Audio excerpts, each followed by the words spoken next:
L'appareil urinaire.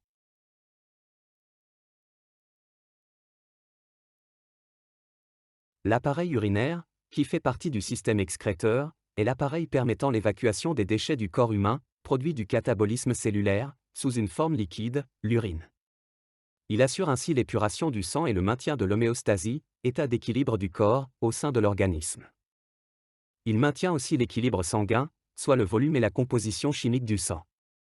Il élimine entre autres les surplus des certains minéraux, nommés électrolytes, et renvoie dans le sang les substances utiles au bon fonctionnement de l'organisme. Chaque jour, un être humain produit 800 à 2000 ml d'urine. Cet appareil est une succession d'organes que nous étudierons, les deux reins, les deux uretères, la vessie et l'urètre. Classiquement, l'appareil urinaire est divisé en deux unités fonctionnelles. Bas appareil, il est unique et médian, formé par la vessie et l'urètre. Il est chargé du stockage et de l'évacuation de l'urine. Il est différent entre l'homme et la femme. Haut appareil urinaire, il est bilatéral et symétrique formé par les deux reins et les deux uretères. Il est identique chez l'homme et la femme. Il est chargé de l'élaboration de l'urine et de son acheminement jusqu'au bas appareil urinaire.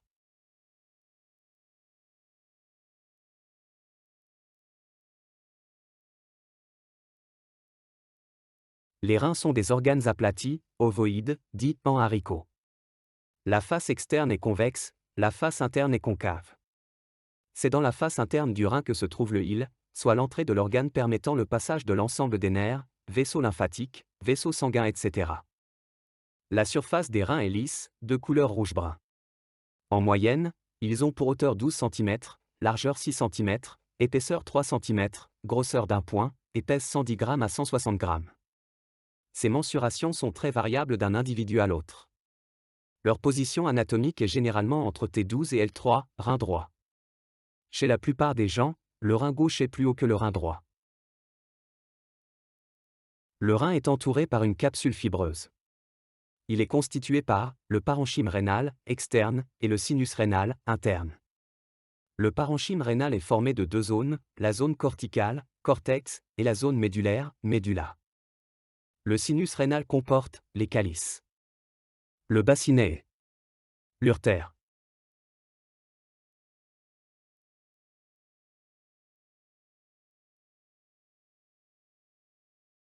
Le parenchyme rénal est constitué par 1. La zone médulaire, elle est rouge foncé, elle contient A. Les pyramides rénales, pyramides de Malpighi au nombre de 8 à 10 par rein, elles sont séparées entre elles par les colonnes rénales. Chaque pyramide présente un somme interne qui fait saillissant le sinus et une base externe. Les sommets des pyramides de Malpighi forment les papilles. B. Les irradiations médulaires, pyramides de Ferrin partent de la base des pyramides de Malpighi et s'infiltrent dans la zone corticale. 2. La zone corticale, elle est jaune-rougeâtre, entourant les pyramides rénales. Elle contient A. Le labyrinthe, région s'étendant entre les irradiations médulaires. B. Les colonnes de Bertin, colonne rénale, région située entre les pyramides de Malpighi.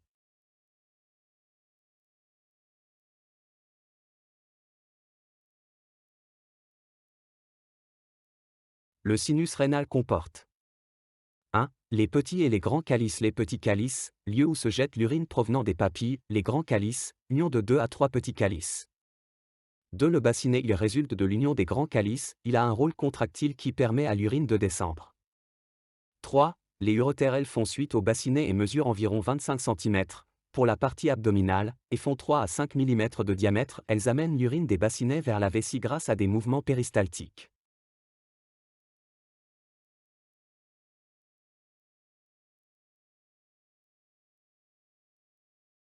C'est un organe creux. Défini comme réservoir musculo-membraneux contenant l'urine dans l'intervalle d'émiction.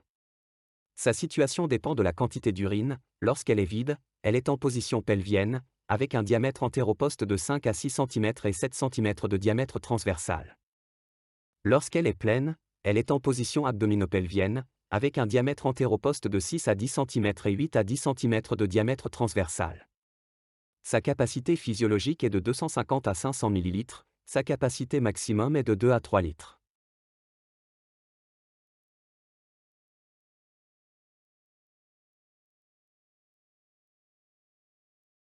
C'est un conduit musculo-membraneux, excréteur d'urine. Chez l'homme, il a une double fonction, urinaire et génitale, voie de sortie des spermatozoïdes. Chez l'homme, l'urètre débute au col de la vessie et se termine à l'extrémité de la verge au niveau du méa urinaire, mesure environ en moyenne 16 cm, elle traverse la prostate, le périnée et pénètre dans le corps spongieux. L'urètre masculin comprend 2 segments. L'urètre prostatique traverse verticalement la prostate. L'urètre membraneux. Chez la femme, elle débute au col de la vessie et se termine au niveau de la vulve par le méa urinaire, elle mesure en moyenne 3 cm.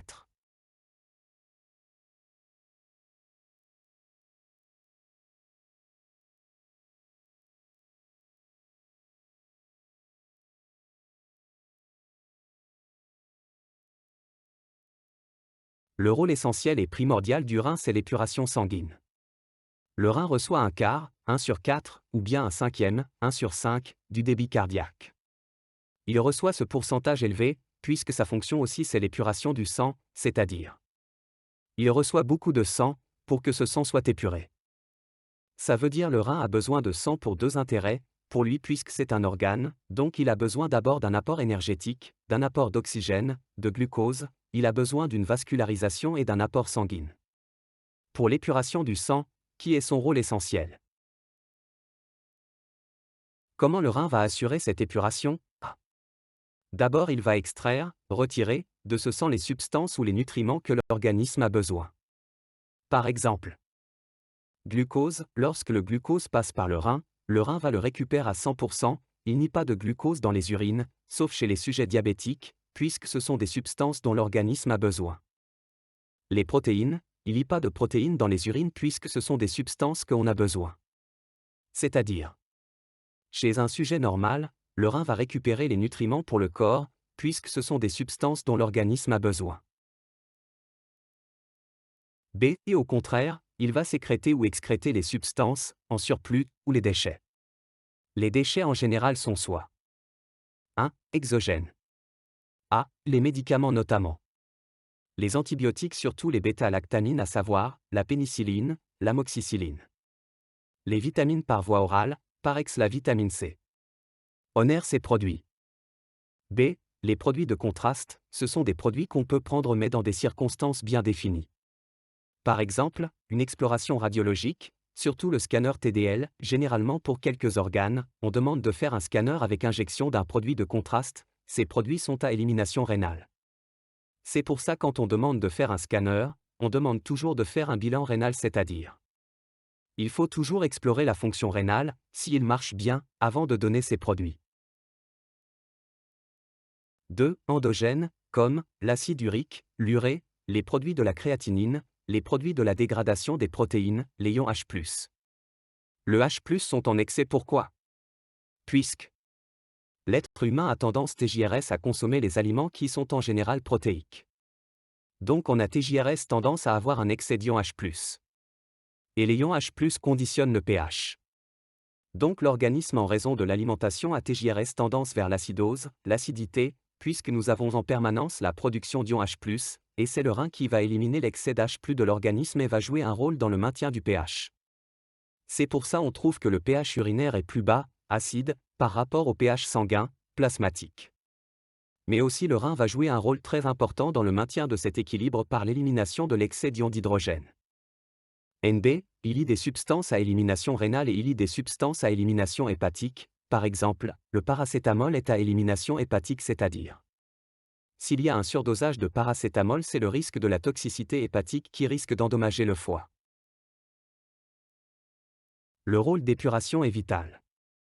C'est-à-dire, s'il n'y a pas d'élimination de l'excès d'hydrogène, avec le temps va entraîner l'acidose métabolique.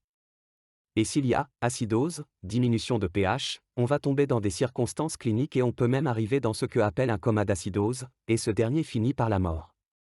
Puisque le pH est un paramètre très important, il doit rester dans un intervalle bien défini, puisque c'est le pH adéquat aux différentes réactions enzymatiques. Pour assurer cette fonction, épuration, il faut avoir au moins un rein pour assurer cette fonction d'épuration. Si on n'a pas les 2 reins ou s'il y a un endommagement, il faut assurer cette épuration en urgence, sinon le malade va mourir. Il faut faire ce qu'on appelle la dialyse. La dialyse est une épuration extrarénale, extracorporelle, c'est-à-dire épurer le sang par un dispositif en extracorporel. Nous avons hémodialyse et la dialyse péritonéale. L'hémodialyse. C'est la méthode la plus souvent utilisée. Le sang va sortir, va passer par une machine qui va l'épurer et qui va revenir au niveau du bras. La dialyse péritonéale permet aux gens de faire la dialyse au niveau de leur maison, c'est-à-dire ne sont pas obligés déplacer au centre de dialyse se fait entre les deux feuillets de péritoine.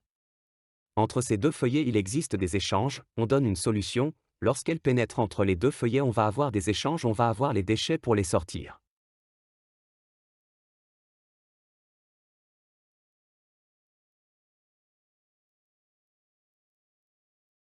C'est au niveau rénal que se fait soit l'excrétion du surplus des aliments ou la réabsorption si on a besoin. Exemple des aliments, le rein intervient dans leur excrétion. Pour le sodium. Si quelqu'un prend un régime hyposodique, pauvre en sodium, le rein va récupérer le maximum de sodium pour notre organisme. Par contre, s'il prend une alimentation très riche en sodium, le rein va éliminer le surplus, l'excréter. Et cela va intervenir dans la régulation de l'osmolarité. L'osmolarité, concentration d'une solution exprimée en nombre de particules par litre, est un paramètre très important qui doit être maintenu dans un intervalle bien défini, 280 ml à 300 ml d'osmol par litre dans le plasma sanguin. S'il y a augmentation ou diminution, c'est un problème. L'osmolarité égale 2 fois la natrémie, c'est-à-dire la natrémie est un paramètre qui va conditionner l'osmolarité. Ça veut dire qu'en régulant la natrémie nous allons avoir une osmolarité normale.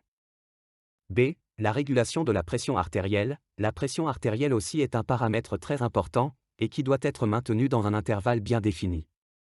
Si nous avons une osmolarité normale, nous avons une pression artérielle normale, puisque l'osmolarité est un paramètre qui conditionne la pression artérielle. Ces deux paramètres font partie de l'homéostasie, l'équilibre de l'organisme. Lorsque notre organisme fonctionne bien, nous avons une homéostasie maintenue et régulée.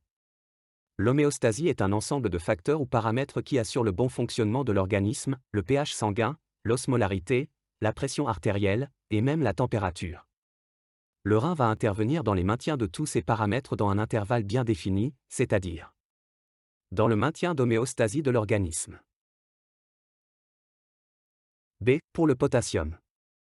Il y a plusieurs aliments qui sont riches en potassium, par exemple, la pomme de terre, les dattes, les bananes. Chez le sujet est normal, le rein élimine le surplus, l'excès. Chez un sujet qui a une insuffisance rénale, on a le risque d'une hyperkaliémie, qui peut causer un arrêt cardiaque et par conséquent la mort. C'est pour ça lorsque le rein arrête de fonctionner, il faut faire vite et épurer le sang, soit par l'hémodialyse en urgence si on a une insuffisance rénale aiguë, soit progressivement s'il y a une insuffisance rénale chronique, qui survient progressivement. Ou bien la greffe rénale, si elle est disponible, sinon la personne va mourir.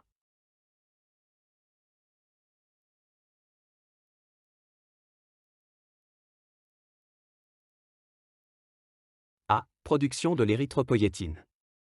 EPO, l'érythropoïèse. C'est une hormone glycoprotéique qui stimule la maturation des globules rouges, sécrétée au niveau rénal chez l'adulte, au niveau du foie chez le fœtus. Les personnes qui ont une insuffisance rénale chronique n'ont pas de l'érythropoïétine, pas de fonction endocrine du rein, même en faisant l'épuration extracorporelle. Donc la maturation des GR ne se fait pas et la personne va développer ce que appelle l'anémie. La fabrication de la vitamine D. En général, nous avons le 7-dihydrocholestérol comme lipide dans notre alimentation. Et grâce au UV, rayons ultraviolets, du soleil, cette 7-dihydrocholestérol va se transformer en cholécalciférol qui est la vitamine D3, c'est une vitamine D mais encore inactive. C'est pour ça il est préféré d'exposer les enfants et les personnes âgées un petit peu, 10 à 15 minutes, au soleil, pour avoir cette première réaction indispensable à la formation de la vitamine D3 et par conséquent la poursuite des réactions permettant la calcification et solidification de l'os. Cette vitamine D3 va subir une autre réaction, hydroxylation, au niveau du foie, qui va donner le 25-hydroxycholécalciférol, mais ça reste encore inactif. Elle va subir une troisième réaction, hydroxylation, au niveau du rein pour donner le 1,25-dihydroxycholécalciférol, qui est la forme active de la vitamine D, la calcitriol. C'est cette forme active qui va permettre à notre organisme la fixation du calcium sur l'os, et va rendre l'os solide, c'est la minéralisation ou bien la calcification de l'os. Les insuffisants rénaux n'ont pas cette deuxième hydroxylation, donc ils n'ont pas la vitamine D active, alors ces personnes développent des ostéoporoses, ils ont ce que appelle une décalcification osseuse.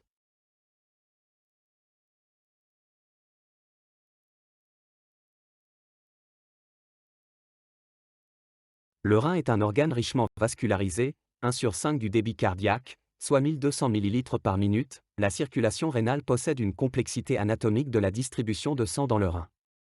A un double but: assurer l'homéostasie de la composition corporelle. Nutritif: apporter aux cellules rénales les nutriments nécessaires à leur activité métabolique. Chaque rein reçoit de l'aorte une artère rénale. Chaque artère rénale donne naissance aux artères interlobaires et au système des artères acciformes, arquées. De ce dernier partent, système des artères acciformes, naissent les artères interlobulaires qui donnent naissance aux artérioles afférentes des glomérules qui donnent à leur tour naissance au réseau capillaire péritubulaire. Les artères droites vraies partent en profondeur dans la médulaire, les veines suivent sensiblement la même disposition que les artères. Elles quittent le hile pour se jeter dans la veine cave. La répartition de cette vascularisation est très inégale, vascularisation corticale riche et dense. La vascularisation médulaire est pauvre, assurée par le système des artères droites, 20% environ. Comme chaque organe, le rein a sa propre unité fonctionnelle nommée néphron dont le rôle est la filtration du sang. Chaque rein contient à peu près 1 million de néphrons. Le néphron, on peut le diviser en deux parties, une partie vasculaire et une partie tubulaire.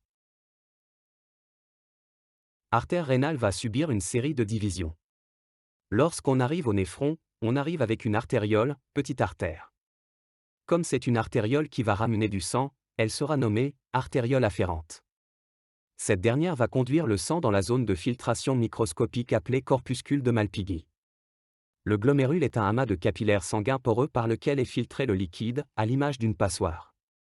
Une bonne partie du plasma et les éléments du sang trop gros pour passer par les pores, érythrocytes, plaquettes, leucocytes, la plupart des protéines, etc., continue ensuite son chemin. Une fois que le sang sort du corpuscule de Malpighi, il poursuivra son chemin via l'artériole efférente. Le sang passe ensuite par une autre série de capillaires, les capillaires péritubulaires, qui réabsorbent une majeure partie du liquide filtré dans le glomérule. Enfin, le sang ressort du néphron en empruntant les veines interlobulaires. La partie tubulaire du néphron. C'est la deuxième partie du néphron. Elle est presque en contact, pas en contact direct, avec la partie vasculaire. Nous avons en première partie du tubule ce qu'on appelle la capsule de Bowman contenant à l'intérieur le réseau capillaire, le lieu d'échange entre la partie vasculaire et tubulaire du néphron. Par la suite, nous allons avoir des tubules contournés proximales. Suivis par une anse qui va pénétrer jusqu'à la médulaire, c'est l'anse de Henle. Après cette anse, on aura le tube contourné distal. Le tube contourné distal va se continuer par le tube collecteur qui peut réunir plusieurs néphrons.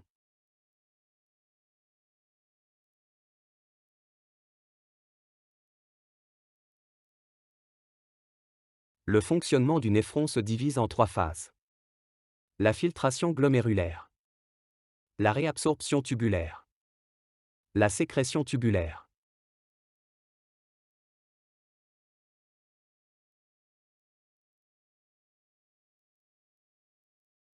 La filtration glomérulaire est l'étape fondamentale de la formation de l'urine. Le volume de liquide filtré dans les glomérules, 180 litres par 24 heures pour une surface corporelle de 1,73 m², subit au cours de son passage dans le tubule une importante réduction, diurèse n'est que de 1,5 litres par 24 heures, donc il y a une réabsorption de 99% des H2O. Elle aboutit à la formation de l'urine primitive. Elle a lieu dans le corpuscule de Malpighi. La filtration glomérulaire est un cas particulier des échanges capillaires puisque le transfert est unidirectionnel, filtration sans réabsorption en raison de la valeur exceptionnellement élevée de PC. La réabsorption. La réabsorption désigne le passage d'une substance du filtrat dans le capillaire péritubulaire. Le filtrat arrivant dans le TCP, tube contourné proximal, est riche en substances utiles, eau, glucose, acides aminés, sel. Ces substances doivent donc être réabsorbées et retournées dans le sang. À la fin, on aura un volume final de diurèse d'environ 1,8 litre d'urine. 99% du filtrat sera réabsorbé. Les cellules tubulaires assurent cette réabsorption selon processus complexes, transport passif, actif. La majeure partie de la réabsorption a lieu dans TCP. Elle est également réalisée dans les parties tubulaires distales, lieu de régulation de la réabsorption soumis à influence hormonale. La sécrétion désigne passage d'une substance du capillaire péritubulaire dans la lumière tubulaire, inverse de la réabsorption. Les déchets métaboliques, urée, acide urique, créatinine, doivent être éliminés du sang. Certains ions, H+, K+, seront éliminés dans les urines, équilibres acido-basiques et électrolytiques. Certains médicaments et substances toxiques ne sont pas filtrés et seront sécrétés dans le filtrat pour être éliminés de l'organisme.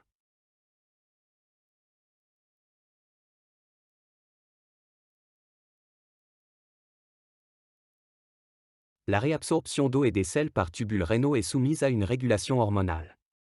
Ces processus permettent de réguler le volume sanguin et donc la pression artérielle. Les principales hormones impliquées sont rénine, aldostérone, hormone antidiurétique, ADH.